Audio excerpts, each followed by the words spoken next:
राधे कृष्णा जी।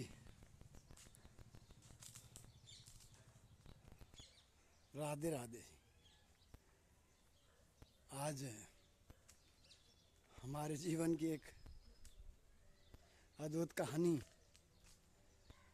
जब सभी लोग अपना अपना विचार मोबाइल पर रख रहे हैं तो अपने भी पास छोटा सा मोबाइल है और हमने भी विचार किया कि एक छोटी सी कहानी अपने जीवन की हम भी बता दें। सन 2013 की बात है। फरवरी का महीना था और हमारी तबीयत खराब हो जाती है। तो अपना छोटा भाई दिल्ली में नौकरी करता है। वो AA के पद पे था। मदनगीर में उसकी नौकरी थी, पुष्प विहार में वो रहता था। तो जैसे हमको ज़्यादा तकलीफ़ आई तो उसने फ़ोन किया, भैया आप एम्स में दिल्ली आ जाओ, मैं एम्स में दिखा दूँगा आपको। हम यहाँ से चले गए गाड़ी से एम्स में दिल्ली के लिए। भाई के पास पहुँच गए दिखाने के लिए। जैसे हम वहाँ पहुँचे, हमको खूब सुबह पहुँच गए, चाय नाश्ता नहाना धोने खाने के बाद 12 बजे करीब उनको हॉस्पिटल लेके गए। हम हॉस्पिटल में दवाई लेके आ गए। कुछ दिन दवाइयाँ खाई लेकिन उनसे हमको 2-4 दिन में रिलीफ नहीं हुआ। तो फिर हमको एक उनके जो साथी दोस्त थे उन्होंने कहा कि आप जाओ ग्रेटर कैलाश बी में ब्लॉक में, और वहाँ एक एलर्जी का हॉस्पिटल है, उसमें आपको भैया को दिखा के ले आओ। तो बहुत ही है, वो और किसी रोग को नहीं देखता, केवल एलर्जी को ही देखता है। तो मैंने कहा ठीक है। भाई बोला भैया जी यहाँ कल वहाँ चलना है सुबह, आप जल्दी तैयार हो जाना। ठीक है, मैं चलूँगा। मैं वहाँ से निकल लिया। दूसरे दिन अगले सुबह वो लेके ग्रेटर कैलाश बी ब्लॉक में पहुँचे। वहाँ पूरा एलर्जी का हॉस्पिटल था। उस टाइम 200-500 रुपये की फ़ीस थी। बढ़िया डॉक्टर था। 500 रुपये की फ़ीस दे के अपन चले गए। उन्होंने दवाइयाँ दे दी, हमने दवाइयाँ ले ली। उन्होंने 7 दिन की दवाइयाँ दी। हम 7 दिन की दवाई लेकर घर चले गए। जैसे हमने घर जाके दवाई ली तो दवाई हमारी तबीयत बिगड़ गई और ज़्यादा। फिर हमने भाई से कहा, मैंने कि भाई हमारी तबीयत ज़्यादा ख़राब है। उस दिन रविवार का टाइम था। भाई बोला भैया चल, रविवार है, इमरजेंसी में तुमको एम्स में दिखा के लाता हूँ दोबारा से। तो वो दोबारा से एम्स में लेके आए। तो रविवार के होने के कारण उन्होंने कुछ दिया नहीं, तो 1-2 टेबलेट दे दी और उनको लेके हम घर चले आए। फिर वो ब्लॉक वाले के ग्रेटर कैलाश वाली गोलियां तो चल ही रही थी, 7 दिन की थी, वो गोलियां फिर ले ली। दूसरे दिन अगले दिन फिर ज़्यादा तबीयत ख़राब हो जाती है। तो हम कभी छत के ऊपर जाते हैं, कभी कुर्सी पर सोते हैं, कभी ज़मीन में सोते हैं, कभी खाट पर सोते हैं, कभी बाहर निकलते हैं, कभी ऊपर चढ़ते हैं, कभी नीचे उतरते हैं। बहुत तगड़ी बेचैनी हमारे दिल में हो जाती है और गला हमारा दबने लगता है। और ऐसा निकलता है कि हम दिल्ली से बाहर निकल के चलें और दूर निकल के चलें, यहाँ हवा नहीं लग रही है। लेकिन जैसे तैसे हमने रात निकाली। सुबह भाई से कहा, भाई ने कहा भाई ठीक है, आज हम तुमको दोबारा ले चलेंगे। फिर वो किसी कारणवश नहीं ले जा पाए और वो गोलियां दोबारा हमने ले ली। और उनका एक दोस्त था, वो भी एक पेशे से बिहार का रहने वाला था, लेखा अधिकारी था। उसने बुलाया कि भैया तुम यार चले आओ। और हमारे भैया की तबीयत ज़्यादा ख़राब है। एम्स में भी दिखा लिया, ग्रेटर कैलाश में भी दिखा लिया, और अपने सरकारी में कैसे दिखा पाएँ, उनको कैसे जांच करा पाएँ। तो उस मामले में उन्होंने आपस में बातचीत करने के लिए उसको बुलाया। तो उन्होंने देखते ही, मेरी हालत देखते ही और बातचीत करते, तो बातचीत तो मेरी ठीक थी क्योंकि मैं परेशानी तो था, कोई और बात तो थी नहीं। तो उन्होंने कहा कि मेरे पापा की तबीयत ख़राब हो गई और उनके एक साइकोलॉजी बैठ गई कि मैं बीमार हूँ, तो क्यों ना भाई को उस हॉस्पिटल में ले चलें, उस विभाग वाले में, और उनको दिखा के लाते हैं।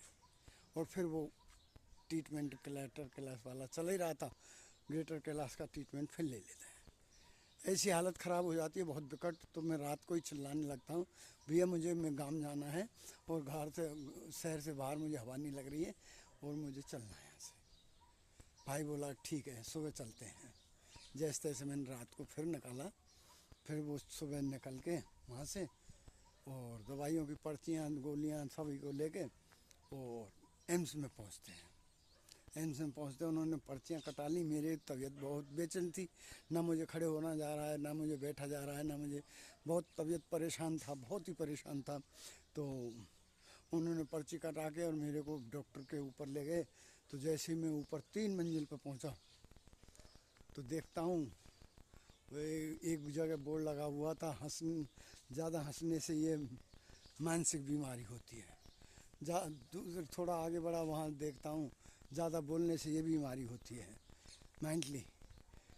और फिर आगे बढ़ा, ज़्यादा हाथ पैर चलाने से ये मानसिक बीमारी होती है। तो वो मानसिक चिकित्सा में ले गए। मैं समझ गया, मैंने कि मुझे ये पागल हॉस्पिटल ले आए, पागल डॉक्टरों के पास। लेकिन मैं पागल तो थूँ नहीं, लेकिन मेरी सुनने वाला कोई नहीं था। भाई था और वो भाई का दोस्त था। वो दोनों ले जाके और एक 5 नंबर वार्ड में मुझे रख दिया। वहाँ कुछ लेडीज़ डॉक्टर थे, कुछ जेंट्स डॉक्टर थे, जगह जगह 4-4, 5-5 डॉक्टर बैठे हुए थे एक कमरे में। मैं भी उनके पास बैठ गया। सबसे पहले वो डॉक्टर मेरे से पूछता है आपका नाम क्या है, मैं नाम बता देता हूँ। फिर पूछता है आपका गांव कहाँ है, मैं गांव बता देता हूँ। फिर पूछता है मैं डेट क्या है, मैं डेट ऑफ बर्थ बता देता हूँ। फिर वो पूछता है आपके बच्चे कितने हैं, मैं बच्चे बता देता हूँ। तारीख पूछता है किस तारीख में शादी हुई, वो बता देता हूँ। बच्चे की पढ़ाई लिखाई, क्वालिफिकेशन, कार्य धंधा, जो भी उसने 1.5 घंटे जो सवाल जवाब किए, मैं सवाल दे रहा था। लेकिन मैं उसको बार बार ये कह रहा था भाई मेरे को मानसिक टेंशन नहीं है, याददाश्त मेरी पूरी है, मैं तो बीमार हूँ, तबीयत ख़राब है। तो उन्होंने, डॉक्टर ने कहा, तो 2 घंटे फिर और मुझे उससे बातचीत करी।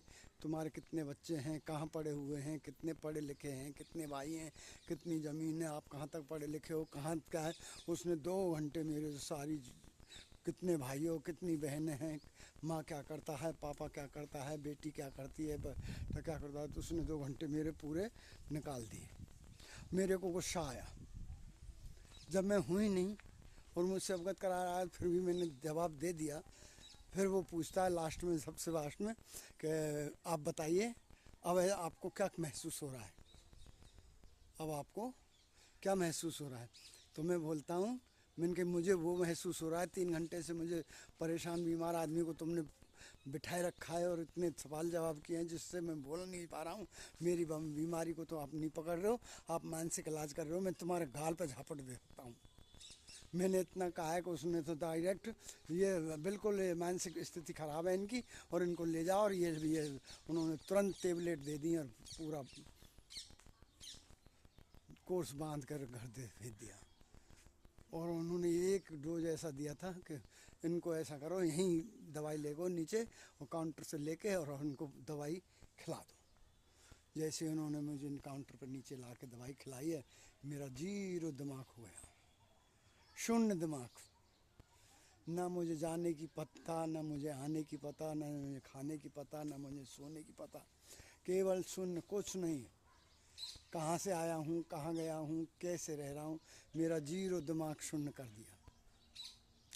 0 दिमाग शून्य कर दिया।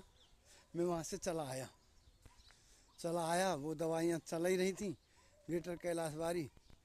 और दूसरे दिन दीपावली, होली थी, होली की छुट्टी थी, तो भाई भी वहीं घर पे था, वो बच्चे भी घर पे ही थे, उसके यार दोस्त भी घर पे थे। तो फिर भाई ने एक बार पूछा उससे कि यार क्यों ना हमको एक बार इस भाई को कल होली निकलने के बाद घर पे फ़ोन किया जाए, क्योंकि ये तो मरेगा। भाई और मेरे भाई की बहू बोल रही है बच्ची कि तो माँ बाप को फ़ोन किया जाए और उनको फ़ोन किया जाए, ये तो मरेगा और हमारे माथे नहीं आ जाएगा, हमने तो अच्छे इलाज के लिए बुलाया था और क्यों ना यहाँ ऐसा हो गया। मैं सारे बात को सुनता था लेकिन मेरे दिमाग में बोलने की ताकत थी नहीं, जीभ पलटती नहीं थी, इशारे में था। फिर भी मैंने एक बात ही जवाब दिया, मैंने कि किसी को सूचना मत करो, यदि मैं मर जाऊं तो गांव पहुंचा देना, किसी को कुछ मत कहना। ऐसे कहा, सुट हो गया। दूसरा दिन निकला, दवाइयाँ बरकरार थी, जो दवाइयाँ चल रही थी। फिर तीसरे दिन हॉस्पिटल, भाई दूज के दिन वेटर कैलाश वाले में पहुंचा। वेटर कैलाश में मैं पहुंच गया तो वहाँ देखता हूँ कि डॉक्टर देख के हालत को देखते ही और उसने गोली पकड़ी और उसको मेरे भाई से बोला कि आपने ये गोलियां बंद क्यों नहीं की, ये इनको बहुत तगड़ा रिएक्शन कर रही थी, इनकी जान बच गई जो बहुत है। 30 mg की जो गोली, जैसे इनकी तबीयत ख़राब हुई ये गोली बंद कर देनी थी आपको, जब मेरे पास आना था। क्योंकि हमको क्या मालूम कि बंद कर कि बंद गोली का रिएक्शन 72 घंटे बाद ऑटोमेटिक समाप्त हो जाता है शरीर का। और तुम तो लगातार 4 दिन 5 दिन 6 दिन देते रहे इनको और आए भी नहीं, तो क्या मारने का विचार था। और वो सारे कागज़ हॉस्पिटलों के एम्स वाले देखे, उन्होंने वो सारी चीज़ें देखी, तो यही कहा अरे बहुत भाग्यशाली हो जो आज आप जिंदा वापस आ गए। नहीं, मौत के मुंह से कोई जिंदा वापस नहीं आया। तो भैया हर आदमी को सोच समझ के काम करना चाहिए। और मैं तो अच्छा बिछा था, आज वही बात हूँ और मैं आपके सामने वीडियो बना रहा हूँ और उन लोगों ने मुझे पागल घोषित कर दिया था। तो समय का कोई प्रभाव का कोई पता नहीं, पल भर में क्या होता है, पल भर में क्या है। जयराम जी की यदि हंसी मजाक वाला नहीं है, हकीकत वाला वीडियो आपको पसंद आए तो इसको लाइक और सब्सक्राइब जरूर कर देना। जयराम जी की।